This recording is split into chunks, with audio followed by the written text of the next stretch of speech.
Welcome to Studio 501c3. I'm your host, Kim Jones, Executive Director of the Nonprofit Village. Our show features nonprofit organizations designated as 501c3 by the IRS for providing a public benefit. And in most instances, your donations to them are tax deductible.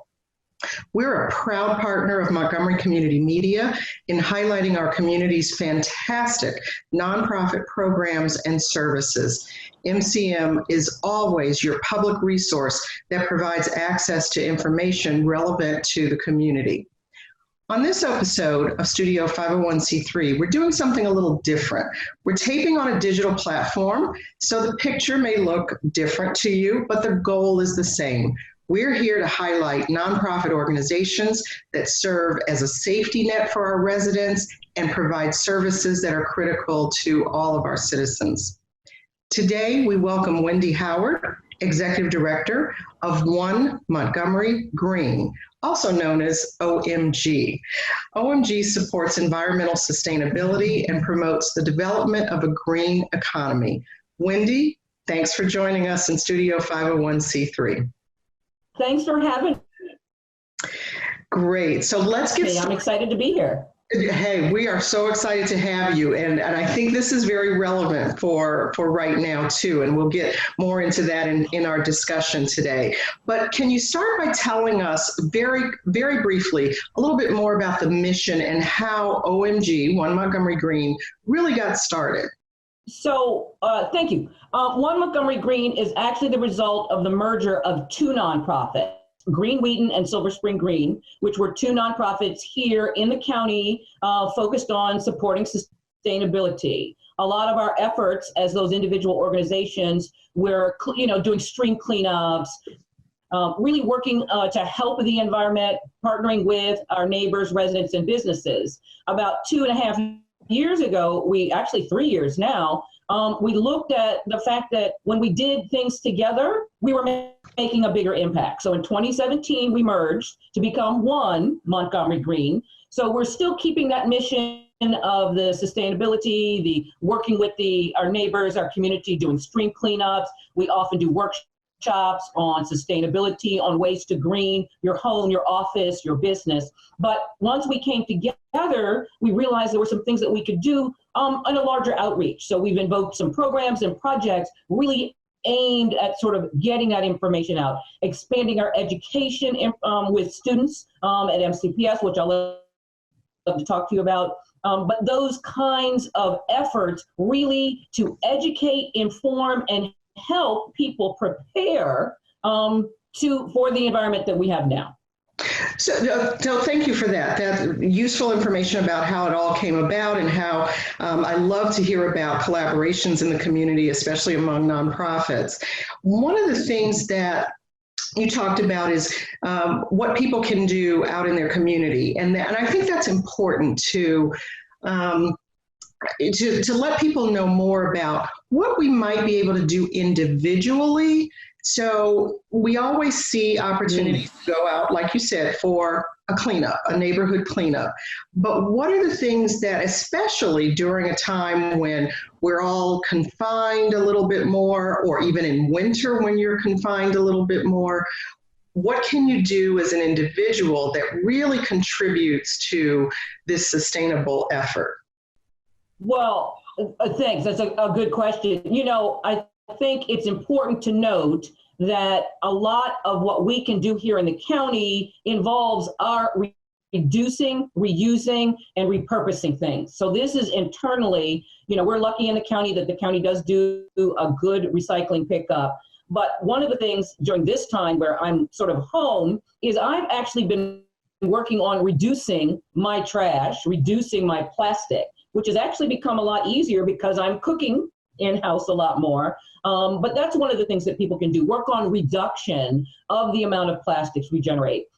I see. Okay. I'm afraid we as a society generate and throw away so much waste that's unnecessary. Plastic is particularly a bad material. It takes forever. Well, not really forever, but long enough for it to degrade. And we're starting to find that not only is it degrading, it's breaking up, getting into our foods, into our streams, and eventually getting into wildlife and then getting into our systems.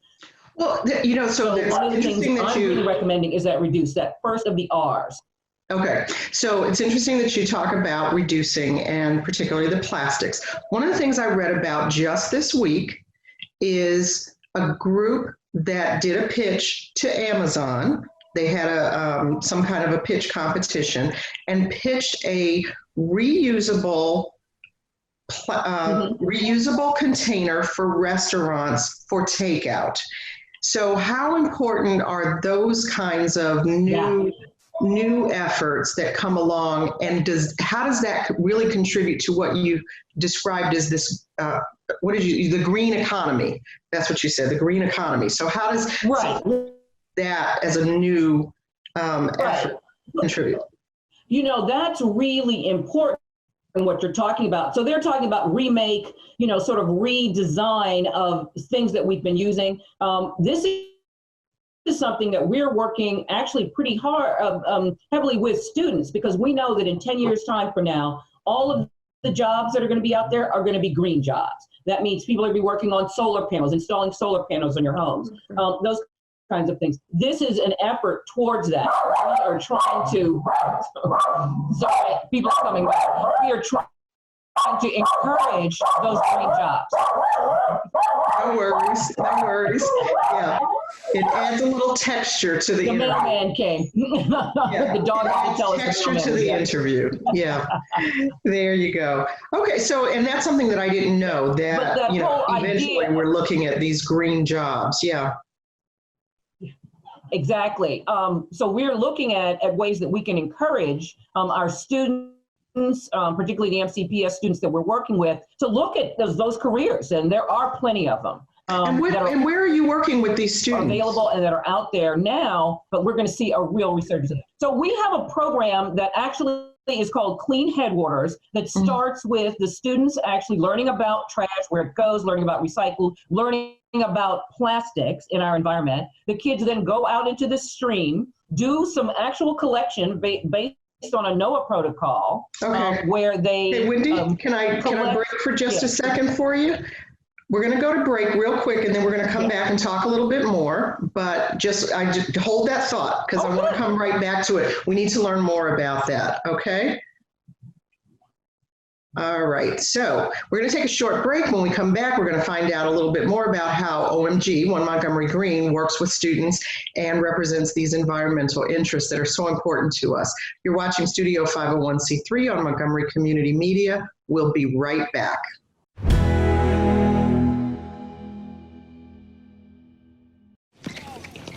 Welcome to my block party. Glad you can make it.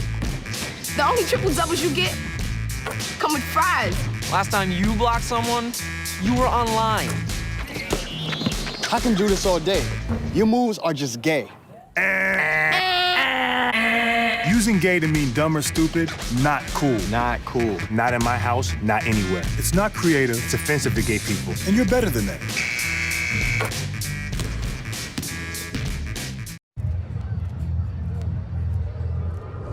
Looking for these? You drive buzzed. It could be one very expensive ride. First, you gotta make bail. Then pay me to get your car back. Your insurance premiums will go through the roof. And my legal fees just keep adding up. All told, it could end up costing you $10,000. Nothing kills a buzz like getting pulled over for buzz driving, because buzz driving is drunk driving. Turning a 20-foot wall into a canvas takes vision. So will getting into college. I've got what it takes. So do you.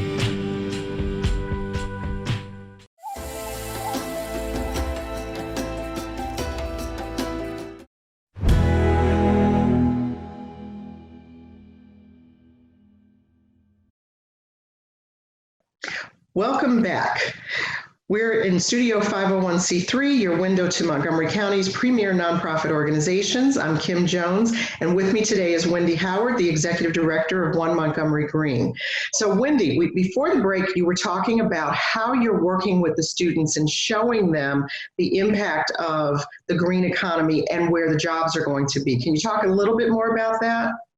Yeah, so the program is called Clean Headwaters. The idea is we are in search of plastics in our own local streams. So the kids, as I said, start with some in class, which we've actually turned online in this new environment we're all working in. But then the students would generally go out to the stream, do some data collection, and our friends at Montgomery College have been nice enough to take that collected materials and look at it. The students then are able to see, and they have in the past year and a half that we've been doing this program, have found microplastics in our local stream. But the end of the program, where we actually bring in other partners, other people within the county, we've had people from PEPCO, a woman who does sustainability reporting, some of our board members, to talk about jobs that are related to these kind of green careers that we're finding. Because what we want to do is encourage these students to look at those as options for them, whether they be trade jobs, whether they be, more academic, but there are plenty of opportunities for the students. And we're really trying to make sure that they're in front of people that look like them that are doing these jobs. Good. All right. So we've only got another minute, but I want to ask you very quickly, so in 20 seconds, how difficult is this work with businesses in the community? Do you have a 20-second soundbite that you can throw in and tell us how difficult it is and some example of what businesses should be doing? Well, businesses actually should be doing recycling, a lot of those types of things. We've actually found businesses are relatively easy to work with. They want to do green. They want to be green. They know it's a positive impact for their customers. Customers are looking for green businesses to take advantage of. Even if they don't have a green product, people are excited to work with businesses that are being green, that are doing green. So we are really working as best we can to encourage this with our business partners. Great. Okay, so I know that on your website you have a lot more information about how people can get involved, what they can do, what the businesses are. We're out of time, but I want to make sure that I thank you for giving us all of this practical information about supporting this green economy and the environment and working with the students. Wendy Howard is the Executive Director of One Montgomery Green, OMG. I want to thank you so much for being here. For more information and tips from OMG, visit their website at onemontgomerygreen.org. And then make sure to tune in for another episode of Studio 501c3, your window on nonprofits in Montgomery County. I'm Kim Jones, and we'll see you soon on another episode of Studio 501c3.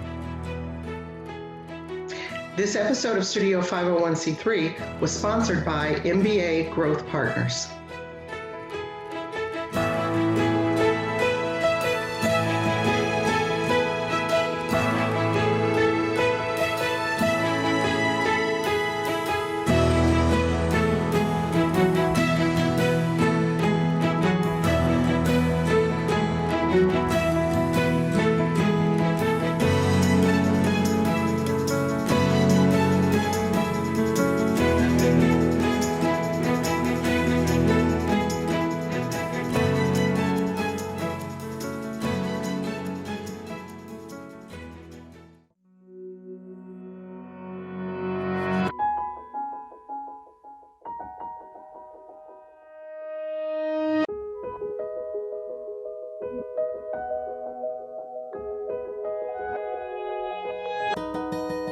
For those dealing with the daily struggles of caring for a loved one, we hear you. That's why AARP created a community with experts and other caregivers to help us better care for ourselves and the ones we love.